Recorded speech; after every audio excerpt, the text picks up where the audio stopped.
Par notre nouvelle naissance, nous avons un nouveau cœur, une nouvelle conscience, une nouvelle nature.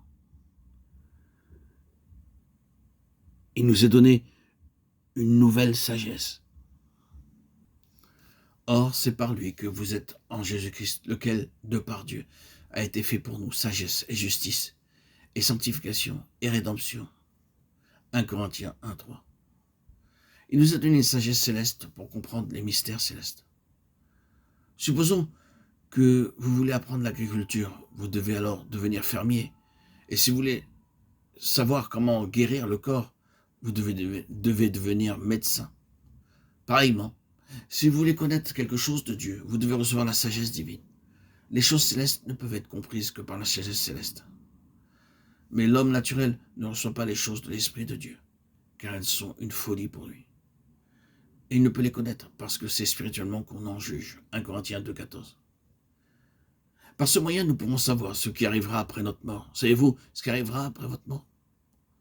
Nous comprenons que le monde finira, mais avant que cela ait lieu, le Seigneur viendra et jugera toutes les nations. Nous savons que Dieu amènera à l'existence une nouvelle création. Tous ces mystères sont révélés par la sagesse divine. Nous aussi, nous trouvons la volonté de Dieu par la sagesse divine et nous jouissons de la Bible par le même moyen. Dans Matthieu 11:25, nous lisons, en ce temps-là, Jésus prit la parole et dit, « Je te loue, Père, Seigneur du ciel et de la terre, de ce que tu as caché ces choses aux sages et aux intelligents, et ce que tu les as révélées aux enfants. » Alors un nouveau cantique monte de nos lèvres. Il m'a retiré de la fosse de destruction, du fond de la boue. Il a dressé mes pieds sur le roc. Il a affermi mes pas. Il a mis dans ma bouche un cantique nouveau, une louange à notre Dieu. Beaucoup l'ont vu et ont eu de la crainte.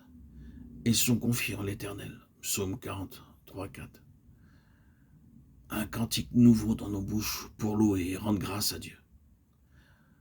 Cette même bouche était autrefois pleine de haine, de mauvaises choses. Maintenant, elle rend grâce, loue, bénit, adore et honore toujours Dieu, libérée de toute malédiction, amertume, haine, inimitié ou jalousie.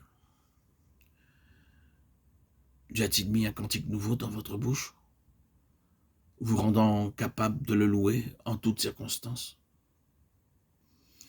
Il y a quelques années, je tombais et me foulais la cheville. C'était pénible. Je ne pouvais même pas me tenir debout. J'ai dû rester au lit pendant 19 jours. Je remerciais Dieu pour cette foulure. Je savais que c'était à dessein et que je n'avais pas à blâmer Dieu pour cela.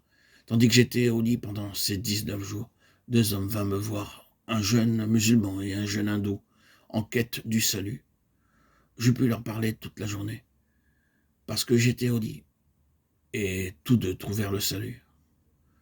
Après cela, Dieu dit, « Marche », le but était atteint. Je fus guéri complètement après ces 19 jours de lit. Tout ce que Dieu permet, je sais que c'est pour un but. Je peux le remercier pour les épreuves, je peux le remercier pour les difficultés. À travers toutes ces choses, j'apprends quelque chose de plus. Jamais en aucune occasion, et cela depuis bien des années, je n'ai pu reprocher quelque chose à Dieu. Quoi qu'il puisse m'arriver, je dis, Dieu, je te remercie pour toutes choses, car je sais que toutes choses concourent ensemble pour mon bien. Ainsi se termine le témoignage de frère Baksing.